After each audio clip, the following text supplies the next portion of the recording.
644 raste armbajtje pa leje u zbuluan nga policia në 15 muajt e fundit, ku Tirana, Shkodra dhe Vlora kanë peshën kryesore. Më problematike është mosha nga 30 deri në 44 vjeç, por nuk mungojnë as të miturit. Fenomeni armbajtjes pa leje po një rritje vitet e fundit, duke u kthyer kështu në një problem për policinë e shtetit. Vetëm në 15 muajt e fundit, në të gjithë vendin janë regjistruar 644 raste, me 406 persona të arrestuar për këtë vepër penale. Referuar të dhënave, Tirana është qyteti me më shumë raste të evidentuara, pastaj vijnë Shkodra dhe Vlora.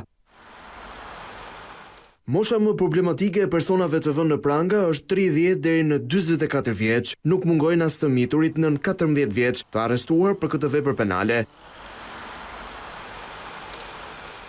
Pjesa më e madhe armëve të sekuestruara nga policia janë të llojit të vjetër, por kohët e fundit nuk kanë munguar edhe ato të vit prodhimit të ri. Këto armë hynë në vendin ton nga jashtë, çka konfirmohet edhe nga uniformat blu.